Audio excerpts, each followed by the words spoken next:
먼저 설교하기 이전에 우리 바실레이아 교회 성도님들과 우리 김성환 목사님께 감사 인사를 드려야 될 것 같아요. 1년 정도 우리가 소망하는 교회가 이 소중한 공간에 와서 함께 예배했잖아요. 너무 감사드립니다.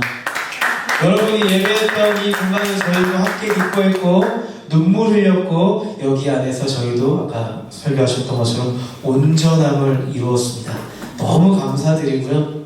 우리 소망 목사님께도 만날 때마다 말씀드리는데 너무 감사하고 저희 소망하는 교회가 베이비거든요. 아기인데 이 아기와 같은 이 교회를 인큐베이팅해서 이렇게 품어주는 하나님의 품을 느낄 수 있는 1년 동안의 시간이었습니다. 정말 감사드립니다. 여러분 요즘 이렇게 뉴스를 보실 때 마음이 어떠세요? 마음이 갑갑하고 암울함을 느낍니다. 뭐 하나 제대로 이렇게 해결되지 못하고 풀려가지 못하는 이 장면들을 보면서 앞으로 어떻게 이 시국이 흘러갈까 하는 걱정스러움이 밀려 들어오는 것 같아요. 경제 역시 그렇대요. 지금 우리는 피부로 느끼지 못하지만 조금 더 있으면 우리에게 밀려올 그런 피부로 느낄 만한 어떤 어려움들이 찾아올 거라고 하는데요. 지금을 살아가는 사람들에게 이렇게 느끼는 심정이 그런 것 같아요. 미래에 대한 불확실성. 안 그래도 우리 인생 어때요? 불확실하잖아요. 뭐 하나 확실한 게 있어요? 하나님은 확실하지 우리 인생에 확실한 거 뭐 하나가 없잖아요. 우리가 항상 불확실한 인생을 살아가는데 우리가 우리 인생 속에 펼쳐지고 있는 현실 너무나도 불확실하잖아요. 이미 우리는 이런 불확실한 인생 속에서 살아가고 있는데 고군분투하며 살아가고 있는데 여기에 불안한 시국과 암울한 전망이 더해지면서 정말 소망이 없어졌다 싶습니다. 지금 시대를 한마디로 표현하자면 소망을 잃어버린 시대가 아닌가 그렇게 생각을 해요. 근데 지난 주일이죠. 오전에 이렇게 있는데 뉴스를 봤어요. 네, 비행기가 추락해서 많은 사람들 생사를 알 수 없는 사건이 일어났다는 걸 보고야 말하는데 어떤 심정이었냐면 희망이 없었는데 남은 희망마저 빼앗긴 것 같은 굉장히 허탈하고 이루 말할 수 없는 그런 심정이 들었던 것 같아요. 여러분들도 아마 그런 심정이었을 것 같아요. 하나님 우리 대한민국 버리신 거예요? 하나님 저희 어떻게 하시려고 이렇게 연말을 이렇게 충격적인 상황과 사건들로 채워가세요? 라는 생각이 들었어요. 아까 우리 서영 목사님 말씀을 들으면서 많은 생각을 했습니다. 맞아요. 우리 안에 온전함을 잃어버렸어요. 하나님의 형상을 잃어버렸어요. 근데 우리가 하나님의 형상을 잃어버렸다는 것은 동시에 무엇을 의미하는 줄 아세요? 우리가 살아가는 온전한 세상을 우리가 망가뜨리고 있다는 것을 의미합니다. 우리가 살아가는 시대가 소망이 없는 건 내 잘못 없어. 그냥 세상은 알아서 망가지고 있어 라고 생각할 수도 있지만 어쩌면 우리도 깨어진 세상의 일부가 되어서 깨어짐에 일조할 수 있겠다는 생각을 했습니다. 더 기도했어야 됐는데 더 여기서 하나님 나라를 살아내려고 했었는데 내가 먼저 우리 그리스도인들이 이 어둡고 캄캄한 암울한 시대에 우리가 하나님의 나라를 어쩌면 선명하게 살아내지 못했구나 하는 이런 하나님 앞에 굉장히 부끄러운 마음이 들었습니다. 많은 사람들이 이렇게 생각할 것 같아요. 그리스도인들이나 그리스도인이 아닌 분들도 이렇게 생각하지 않을까요? 소망은 어디 있는 걸까? 소망이 어디 있을까? 질문하게 되는 것 같습니다.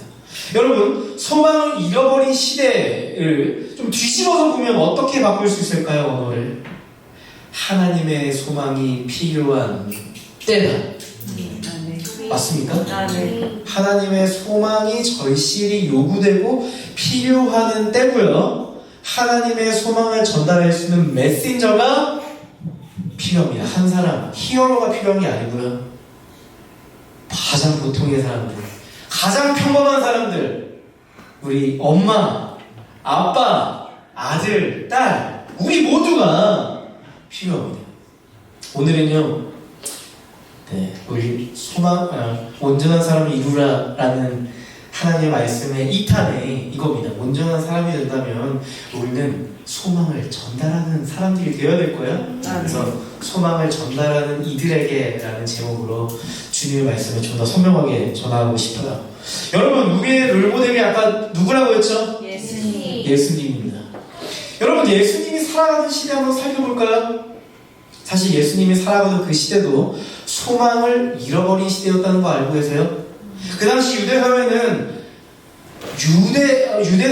로마 제국의 식민 통치를 받고 있었습니다. 유대 지역은 로마 제국의 하나의 지역으로 속주되어서 편입되어 있었고요. 그래서 유대인들은 항상 부담스러운 세금을 부과받아서 착취를 당해야 했대요. 무척이나 부담스러웠죠. 먹고 살기 힘든데 계속 세금을 떼어가니까 얼마나 먹고 살기 힘들었겠냐고요. 뿐만 아니에요. 이 유대 사회는요, 단순한 사회가 아닙니다. 하나님께서 일궈놓으신 질서가 있었어요. 말씀이 있었어요. 체계가 있었고 문화가 있었어요. 근데 로마 제국이 들어와서 로마 문화를 따르라, 로마의 법을 따르라 이야기하는 거예요. 로마 제국의 힘이 얼마나 강합니까? 유대인들은 억압당하고 착취당하고 굉장히 암울한 현실을 살아갔던 거죠. 근데 여러분 그거 아세요? 이것보다 더 암울한 현실이 뭔지 아세요? 유대인들은 헤브라이즘입니다. 헤브라이즘. 아마 들어보신 분이 있을 거예요, 이 단어를. 헤브라이즘이 뭐냐면 여호와 하나님을 믿는 유일신, 이 토대를 가지고 살아가던 것이 유대 사회였어요. 근데 로마 제국이 들어와서 헬레니즘으로 지배해버리는 거예요. 하나님 없는 세계관, 우상들이 질비하는 문화 속에서 이 유대인들이 노출되는 거죠. 근데 왜 슬픈 거냐면요, 이런 공격당하는 현실이 슬픈 게 아니고 누군가는 성공을 위해서 헬레니즘에 타협했습니다. 누군가는 생존을 위해서 여호와를 믿는 신앙을 버렸습니다. 이게 슬픈 거죠. 이 외부적인 상황이 유대사회에 밀려 들어왔을 때 생겼던 현실이 이래요. 여러분, 유대사회 내부 상황은 어땠을까요? 좋았을까요? 근데 유대사회 내부 상황도 굉장히 혼란스러웠답니다.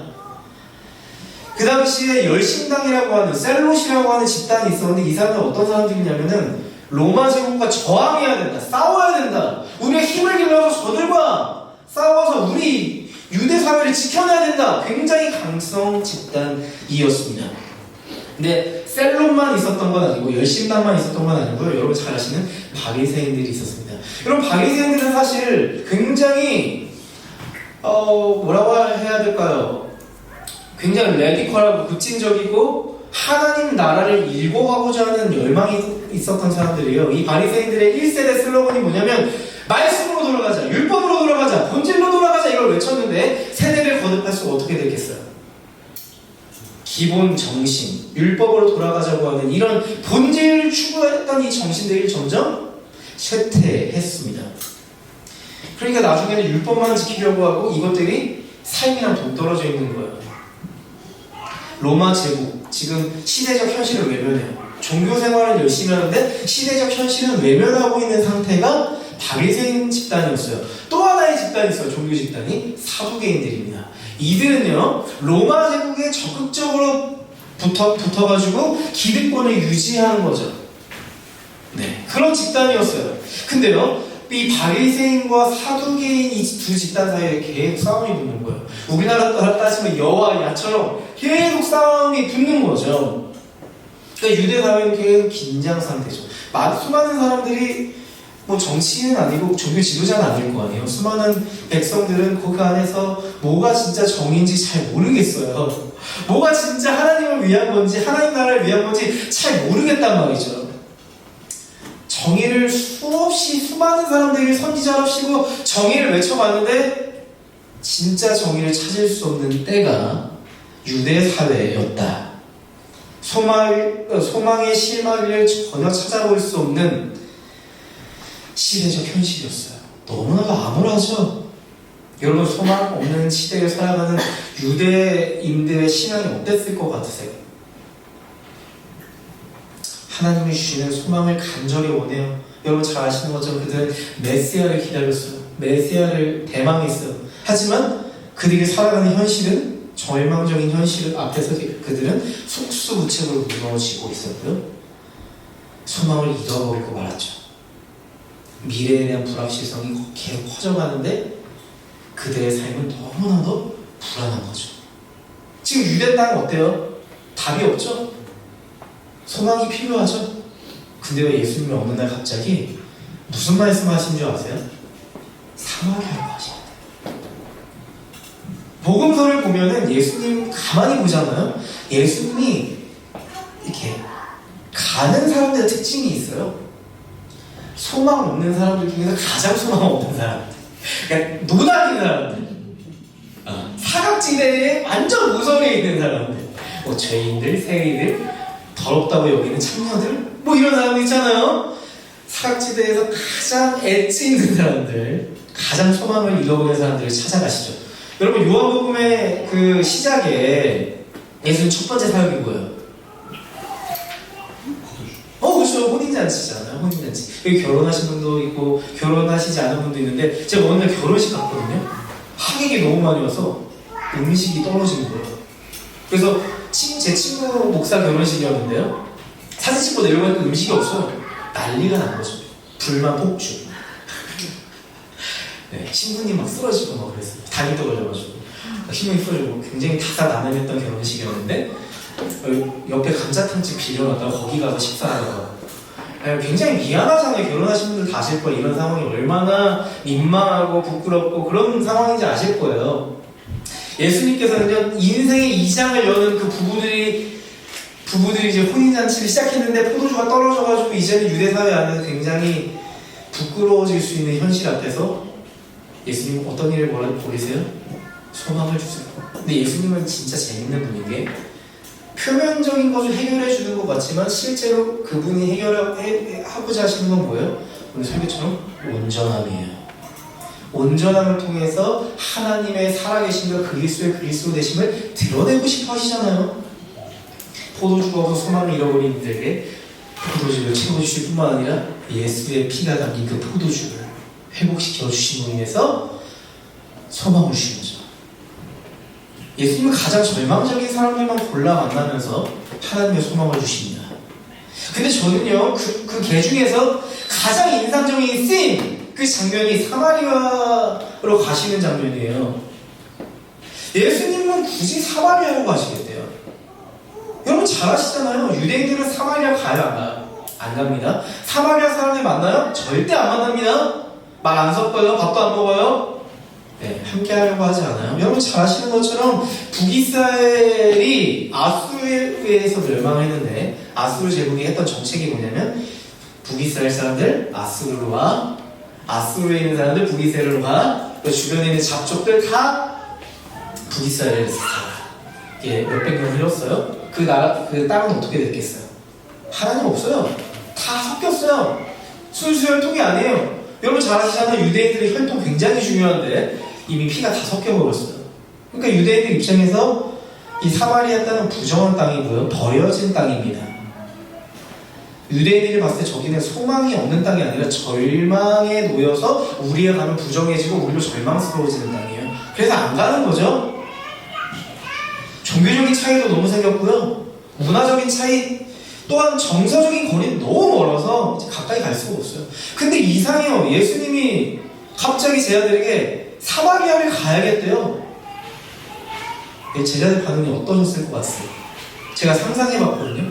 예수님 말씀 딱 듣고 사마리아로 가야 될 것 같은데 예수님 굳이 왜 가시죠? 왜 하필이면 사마리아죠?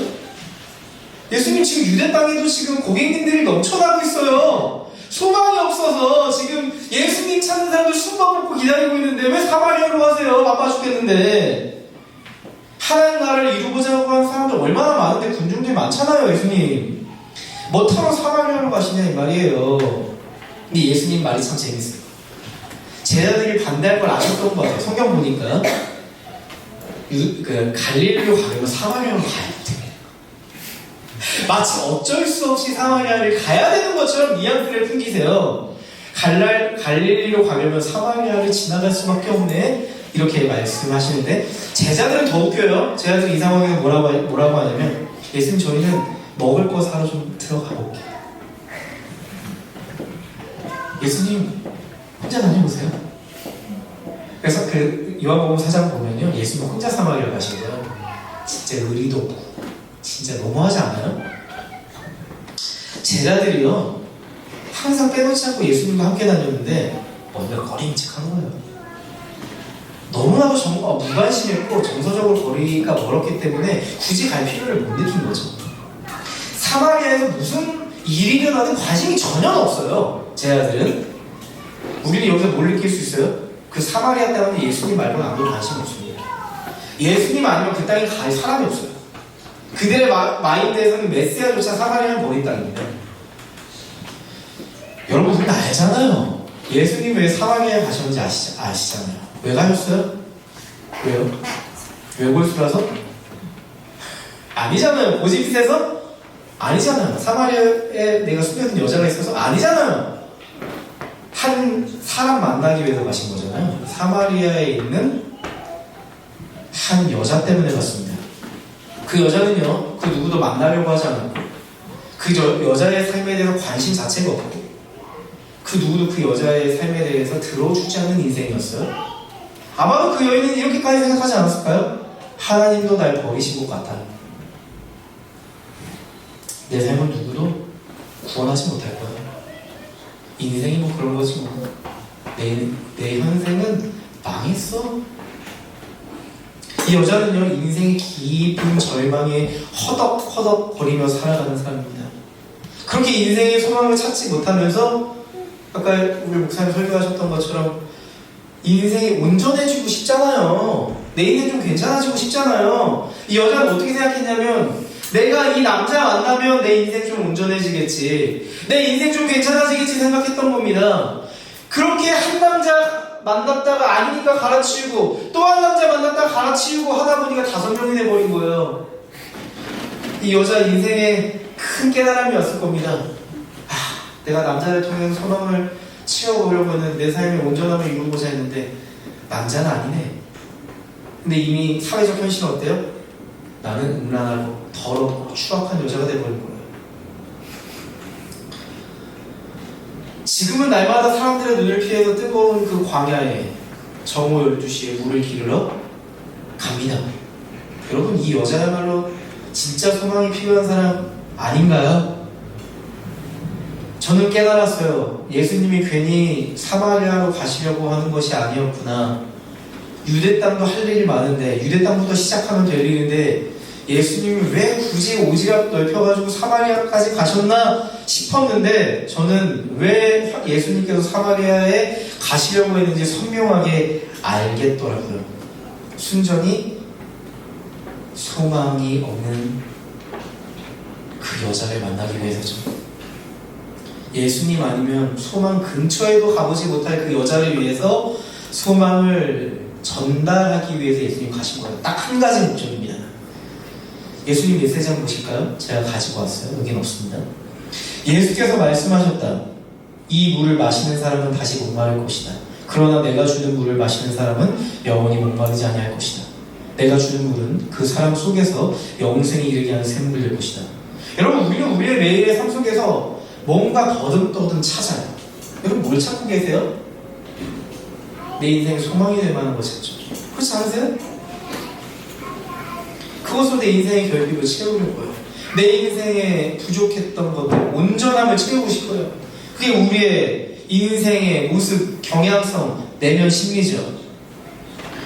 우리는 무언가 더듬더듬 찾으면 그게 소망일 거라고 생각해버려요. 그게 아닌지는 소망이라고 여기면 조금이라도 마음 편하니까요. 여러분 근데 그 결과가 어떠셨어요? 오! 여기에는 희망이 있을지도 몰라! 라고 생각해서 도전했는데 그 뚜껑을 열어보니까 여러분 뭘 깨달으셨어요? 이것도 별 볼 일이 없구나. 그러면 그렇지. 이렇게 쉽잖아요.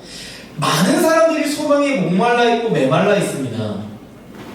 예수님이 여자한테 말씀하시잖아요. 이 물을 마시는 사람은 다시 목마를 거다. 너희 소망 찾고 있니? 그게 진짜 소망처럼 보이니 너가 그걸 소망이라고 여기면 살아가시다가 너 다시 목말하게 될 거야. 너 절대 온전하게 못 돼. 너의 결핍 해결 안 돼. 근데 잘 들어봐.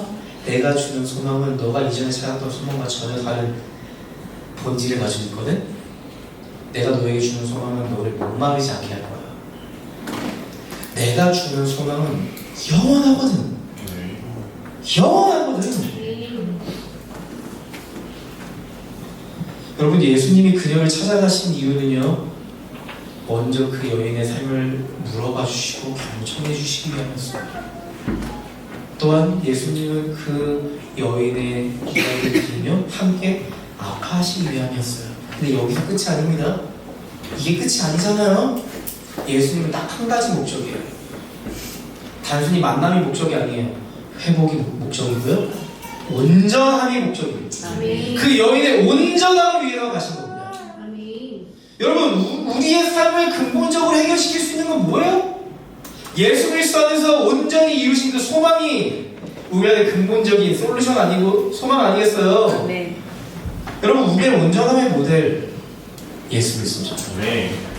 여러분, 우리의 삶의 온전함은 예수님을 닮아가는 거예요. 아멘. 예수님처럼 살아가는 거예요.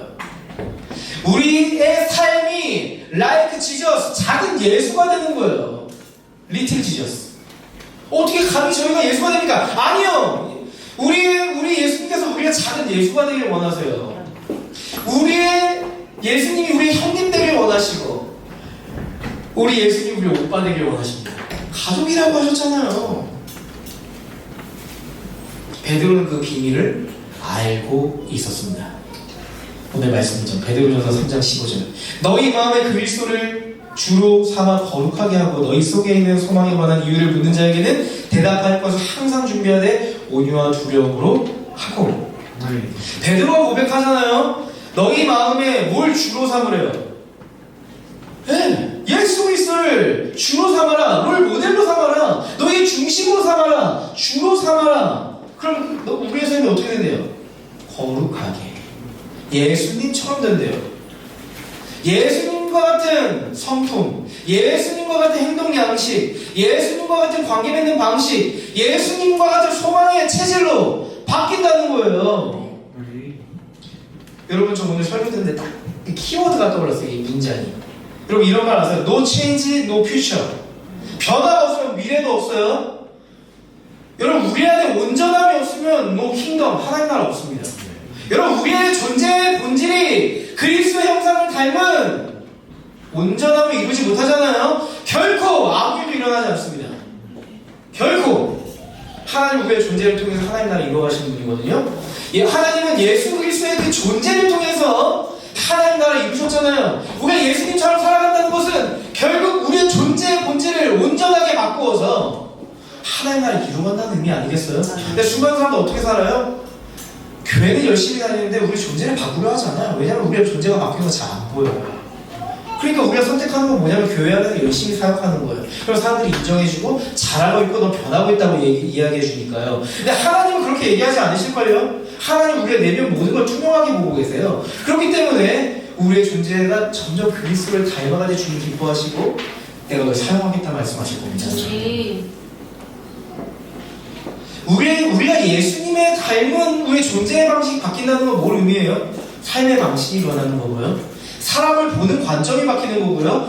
사고방식, 생각하는 것도 바뀌는 거고, 가치관 바뀌죠. 세상을 바라보는 것도 다 바뀌어야 됩니다. 일하는 태도 바뀌어야 됩니다. 언어, 표정, 제스처 다 바뀌어야 되는 거예요. 나의 존재를 통해 흘러나올 수 있는 0.0001%까지 총체적으로 바뀌어야 소망이 전달될 수 있는 겁니다. 사람들로 하여금 이런 생각을 들게 하는 거죠. 의문이 들게 해야 되는 거죠. 저 사람 뭔데 저렇게까지 살아가는 걸까? 저 사람 뭔데 저 상황에서 참고 있는 걸까? 기다리는 걸까? 저 사람은 사람한테 참 관심이 많아. 사람들한테 무례하게 굴지 않아. 남이 하려고 하지 않는 그 일을 떠맡아서 자기가 성실하게 하는데 기뻐하면서 왜 정말 쿨하게 참 태도가 괜찮아. 나도 저렇게 일하고 싶어. 뭘까? 저 사람한테 있는 비밀은 뭘까?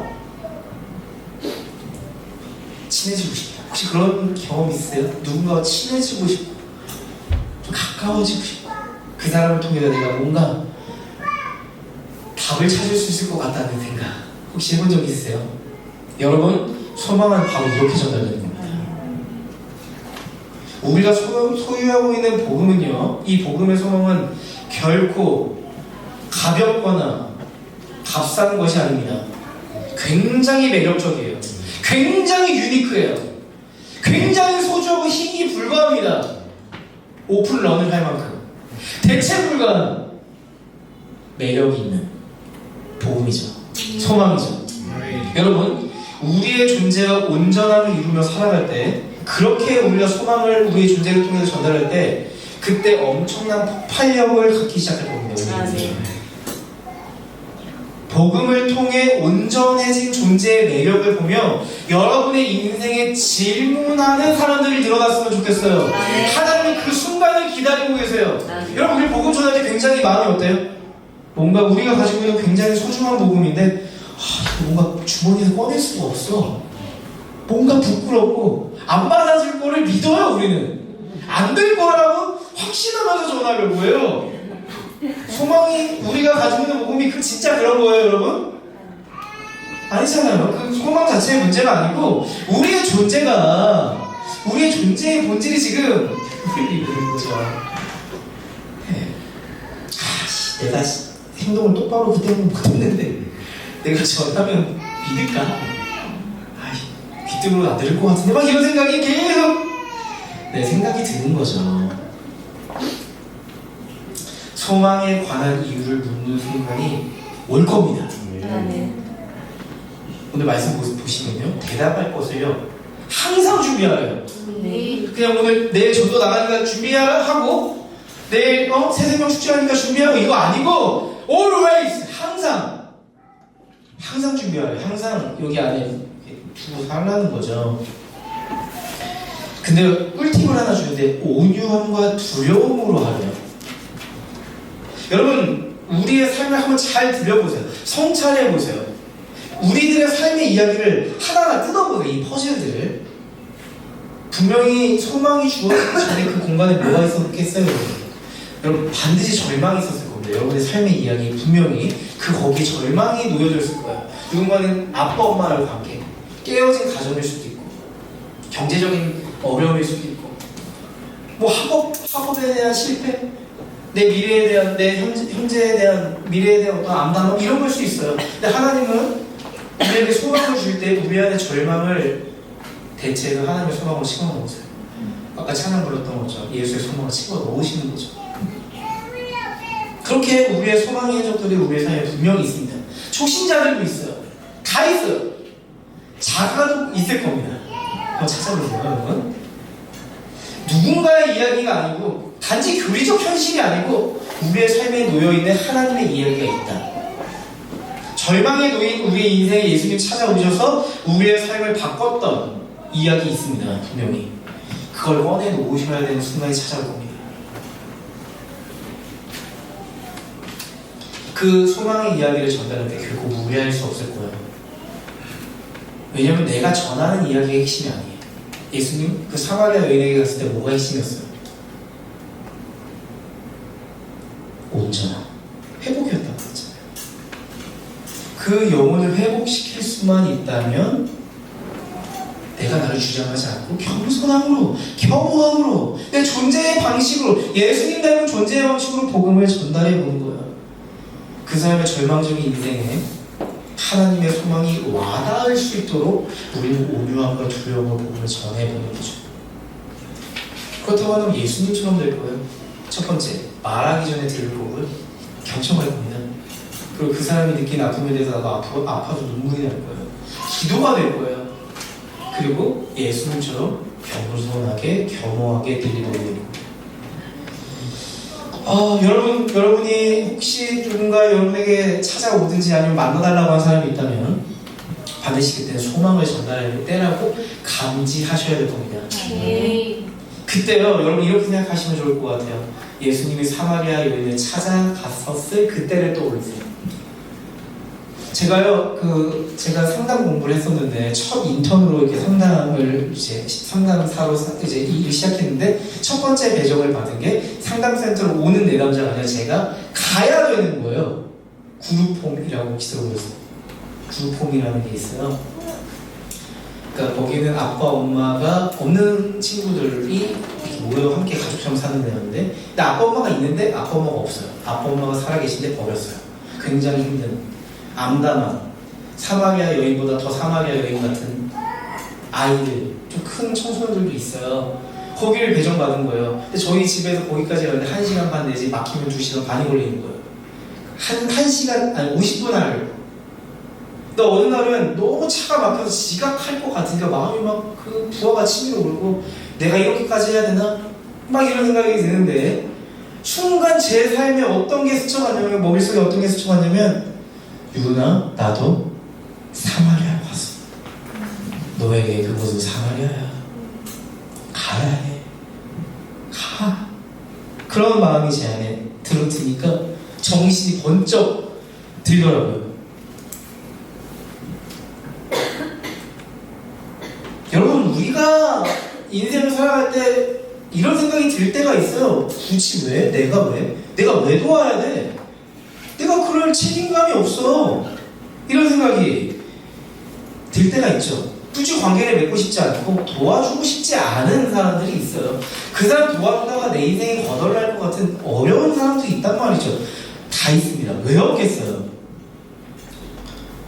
때로는 여러분, 하나님은요 굳이 그 사람에게 우리로 하여금 가게 하실 수 있다는 거 꼭 여지를 남겨주셨으면 좋겠어요.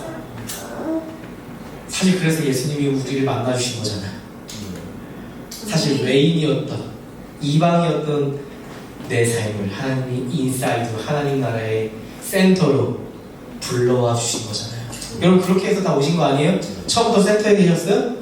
아니잖아요. 누군가 여러분에게 소망을 전해서, 누군가 사마리아 여인 같은 내 인생에 찾아와서 떡볶이도 사주고 햄버거도 사주고 뭣도 하고 뭣도 해줘가지고 여기까지 오신 거잖아요. 저거는요. 여러분, 우리에게도 사마리아라는 상징적 의미가 담겨있는 외면하고 싶은 공간도 있을 거고, 그런 사람들도 있을 겁니다. 그게 아빠일 수도 있고, 엄마일 수도 있고, 동생일 수도 있고, 형제 자매일 수도 있고, 친한 친구일 수도 있고, 그 누군가가 될 수도 있겠죠. 여러분, 그 순간 예수님은 딱 하나 보셨어요. 사마리아인이고 사마리아 지역이라는 거 안 보셨어요? 소망을 잃어버린 사람이라는 것만 보셨어요. 딱 한 가지. 여러분, 그 사람에게 여러분이 다가가기 어렵다는 건 누구도 다가가기 어려운 거예요. 그렇기 때문에 가야 되는 거예요. 누구나 가르칠 수 있으면 내가 안 해도 되는 거예요. 누가 딱 버튼만 누르면 복음 전할 수 있는 사람, 제가 아니어도, 여러분 아니어도 누군가 전할 겁니다. 근데 저 사람은 우리 교회 오면 해가 돼. 안 좋아. 내 삶에도 별로 이게 안 좋을 것 같아. 그 사람은 필요해요. 예수님의 심장을 가는 사람이 필요한 거죠. 여러분, no change, no future. 우리 안에 변화가 되지 않으면 미래도 변하지 않고, no change, no kingdom. 우리 안에 그리스도 안에서 변화되지 않으면 하나님 나라가 없습니다. 예수님 닮은 온전한 존재로 회복되고 변화되고 성장한 사람들은요, 반드시 그걸 흘려보내요. 차고 넘쳐 흘려보내요. 거기 물이 지금 들어있어서 이렇게 할 수가 없는데, 네, 우리 복음은 이게 차고 넘쳐서 전달되는 거잖아요. 그런데 우리의 삶에 이 복음의 소망이 넘쳐 흐르고 있지 않다면, 김성훈 목사님 말씀 꼭 마음에 새기세요. 그때는 여러분의 삶이 지금 온전하지 않다는 거고요, 신앙이 온전하지 못하다는 거예요. 사실은 그런 가능성을 내포하고 있는 거죠. 하나님의 메시지 거기서 들으시면 돼요. 기도 안 하셔도 되고요. 그때는 내가 지금 내 삶의 복음이 역동성이 없어, 하나님께 묻지 않아 지금 온전함이 없는 거예요. 말씀이 부재하고 기도가 부재하고 하나님 앞에 엎드리는 부재한 상태이기 때문에 그냥 하나님을 찾으시면 돼요. 그때 내가 지금 왜 이런지 이거 별로 안 중요해요. 내가 지금 그런 상태인 게 중요하고, 예수님이 내 삶에 찾아와주셔서 소망을 불어 넣으셔야만 내 삶이 온전해질 수 있다는 것, 그게 가장 중요한 거죠.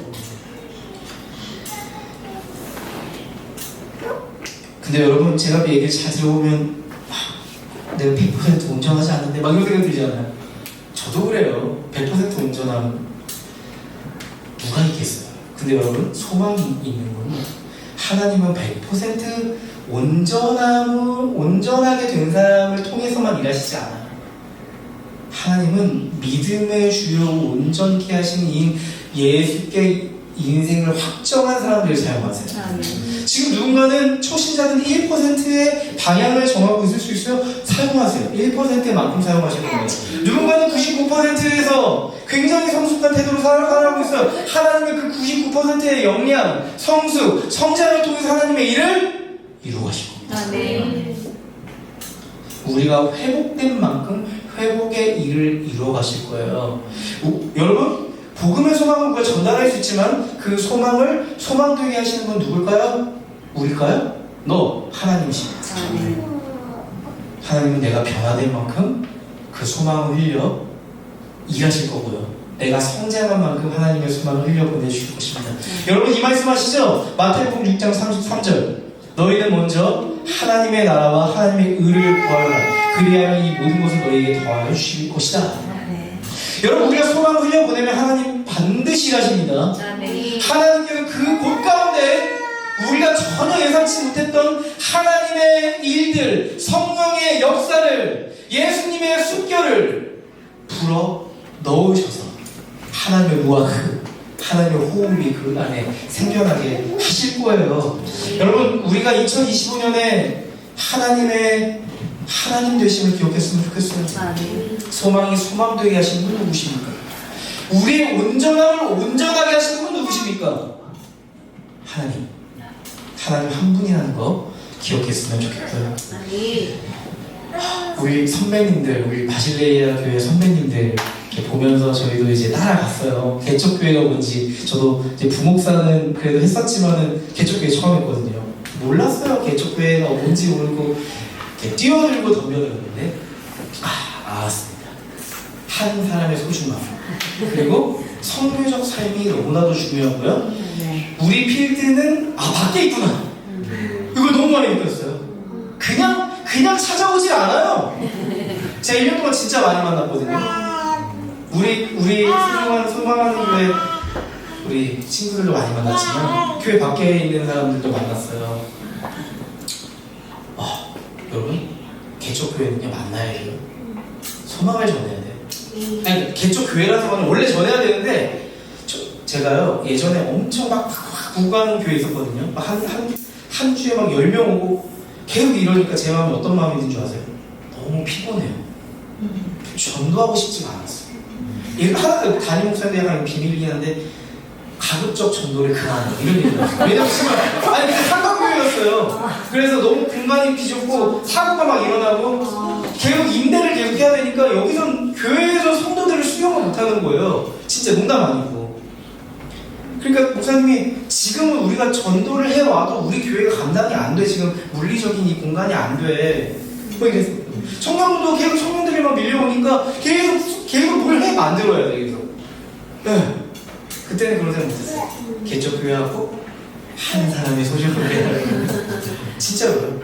진짜 한 사람을 회심시키고 회개해야 되고 사막의 여인을 찾아가듯 예수님의 마음으로 가야 된다는 거, 이거 너무 중요하다는 거 깨달았어요. 진짜 많이 깨달았습니다. 예수님의 마음을 제가 많이 깨달았던 것 같아요. 네. 우리 소망교회도 바실레이아 교회도 2025년요 선교사로 살아가면 어떨까요? 네. 우리 뭐 마케팅 이렇게 광고하는 이런 전략 아니고 우리의 존재의 방식을 온전하게 바꿔가지고 소망이 내추럴하게 흘러가고, 내추럴하다는 건 성령께서 역사하시는 이 웨이브 물결 속에 하느님의 일이 일어나는 그런 소망의 역사, 바실레이아 하나님 나라가 임하는 역사가 우리 바실레이아 교회와 소망하는 교회 길의 바랍니다. 네. 마지막 이 말씀 전달드리고 전 물러나겠습니다. 로마서 15장 13절 말씀입니다. 소망의 하나님이 모든 기쁨과 평강을 믿음 안에서 너에게 충만하게 하사 성령의 능력으로 소망이 넘치게 하시기를 원하노라. 소망의 하나님이 소망에 넘치기를 원하신다고 말씀하고 있습니다. 네. 2025년 여러분의 존재에, 여러분의 가정에, 우리의 교회에 하나님의 소망이 넘쳐나기를 간절하게 소원하며 저도 제 자리에서 기도하도록 하겠습니다. 네. 아멘.